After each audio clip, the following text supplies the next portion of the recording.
Hello friends and enemies. It's been a while since we've looked at a Nendoroid, and frankly, I've missed it. So today we are looking at the brand new Yu Yu Hakusho Kurama Good Smile Nendoroid. I like Nendoroids a lot, but I tend to only collect the ones that are of my very favorite characters, and Kurama definitely qualifies. He's been one of my favorites since childhood, and I'm very excited to have him in Nendoroid form. So you know the deal when it comes to Nendoroid packaging. Nice compact box, image of the product on the front, a nice little window for you to peek in at what's going on in there. Some more product shots on both sides. You've got more on the back with a bunch of Japanese that I cannot read, but also some English. Please read the included product instructions before use. Okay, this product is not a toy. It is a collector's item for ages 15 and over. If you give this to someone below the age of 15, or if you are below the age of 15 and you come to possess this, you will be bitten by a rabid spirit fox or something. So let's get into it. If you've seen my review on the GT Toys Dyson Kurama, you know that I love Kurama. My love is a well as deep as it is wide.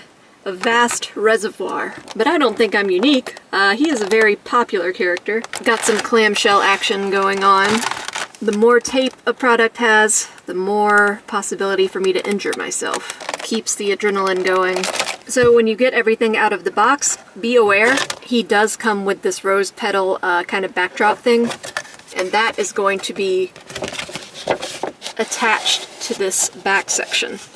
So pull that out, make sure you do not throw that away. I don't tend to use these backdrops much, but it is nice to have. I definitely wouldn't want to trash it. So separate that from your packaging and put it aside. So Kurama himself is going to be covered with a protective plastic. So to remove that, you're going to have to take him apart. Poor thing. I'm sorry. It has to be this way.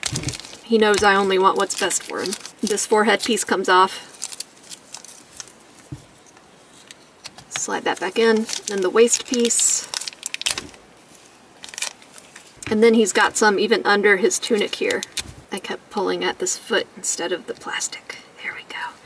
Now we can reassemble him. So he will come with a full-size stand, and we will get into that later, but I highly recommend these Nendoroid easel stands. So these are available in packs of 3, and I think I got these from the Good Smile USA store directly, but I think you can get them at a lot of different places. So they're just Nendoroid easel stands, that's what they're called. I'm not sure how well it'll work on Kurama because he's got this hair in the back. So it works well enough, but his head is kind of jutting forward when you do that. I will also say that his joints are really loose. The joints on Nendoroids usually are easy to remove, but his are really finicky. You remember when we had to disassemble him earlier?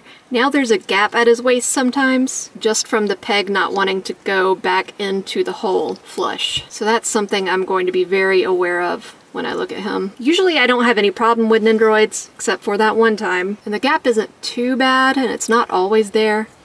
But yeah, like the feet, the hands, the arms, they all want to just escape from his body. So points for that, obviously, but as far as looks and feel goes, it's an Nendoroid, and they're usually pretty high quality. The plastic feels really nice. His face is on point. Beautiful sculpting, especially on the hair. And I love this outfit for Kurama. I'm glad they went with the battle tunic instead of his school uniform, because it's just a nice color combination that really pops. For articulation, it's a Nendoroid, so you should know you're not going to get too much out of it. You'll get more or less range on the head depending on the hair shape. Most of the body consists of these simple pegs, and leg movement is really hindered by the tunic. You've got some twist on the waist, but that is really about it, and that's standard for Nendoroid. Don't go in expecting some kind of super posable chibi character. So for accessories, he'll come with 2 extra faceplates, this calm, collected, knowing sort of look, and this cute kind of taken aback, taken off guard expression, which is an interesting one to include because I think he only makes this expression like maybe 3 times in the entire course of the show. You know, he's like a 3,000-year-old fox demon, so surprised baby face isn't something he usually does. This is a lot more Kurama. He knows something that you don't, because he's old. He's an old man. He'll come with some extra arms, and among that you get one that will hold this little rose, and the rose stem is kind of rubbery, but I still wouldn't push it too hard.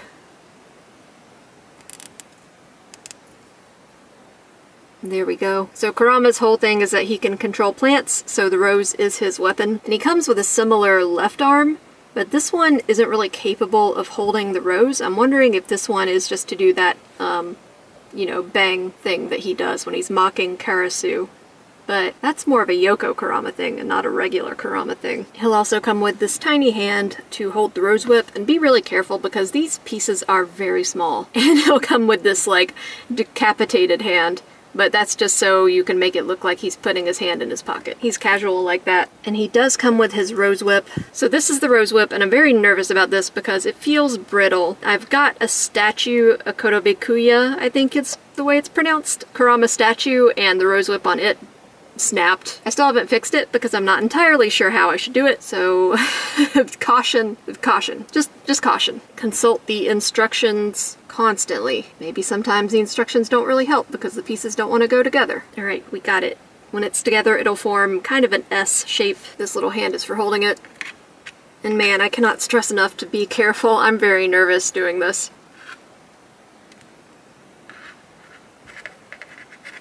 Don't push it too hard. It only needs a little bit, and then it'll stay in the hand. So you can pull out his normal hand and put in... Is this the right hand? Yeah, it is. Okay. I get mixed up with hands. You guys know that. The rose whip. And it looks really cool. I like the patterning it's making around him. You can wrap it around him. That's a really neat look. I might display him like that and hope that nothing happens to the rose whip. So let's nervously set that aside. And see what I mean about the joints? I was removing the hand and the arm went with it. They just don't want to stay in. So let's give him a different expression. You take off the bangs like we did when we were removing the plastic. Pull out the face. There should be a big fox brain inside here, but there's not. Reattach the new face and the hair. And you've got a happy, well, happy as a Kurama can be, a smiling Kurama. Hand in the pocket, and missing the other hand. Okay, so I see now what this arm is. It's kind of a hand to the chin look. He's pondering. So we touched on this earlier, but he will come with a stand. It's still the kind of thing where you have to plug it in the back of his, well, back. And the hair still kind of gets in the way. The Nendoroid stands tend to take up a lot of real estate, and I don't really like to use them. Oh, I still didn't give him a hand. I'm sorry. There you go.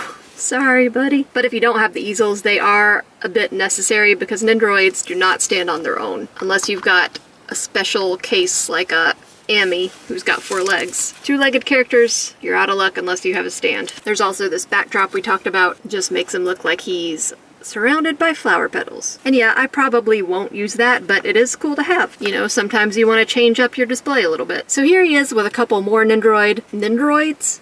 What's the plural of Nendoroid? I think it's Nendoroids, right? I don't know. It doesn't matter. So here's Yusuke, also from Yu Yu Hakusho, and Aloy from Horizon Zero Dawn, or Forbidden West, whichever you prefer. A fellow redhead. I think Aloy and Kurama would be friends. So I was able to make Aloy's hair work with the Nendoroid stand, but hers kind of arcs out a little bit more. I just don't think it'll work as well with Kurama.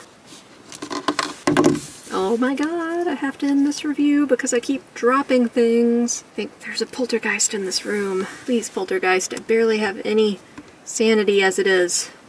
Don't take what I have left from me. So yeah, a bit of a short review, but Nendoroid reviews usually are. They're a bit simple, but very cute. In addition to Kurama, there's a Hiei coming out, and a Kuwabara, and the Kuwabara one comes with a little Aikachi, his cat. I'm so glad that they are making Yu Yu Hakusho Nendoroids. It's such a good show, it holds up. Honestly, I don't even really like anime, but I love Yu Yu Hakusho. It's very old, but if you haven't seen it before, I'd recommend it. The dub is great. So, likes and subscribes are very much appreciated, comments are more than welcome, and I will see you guys on the next one.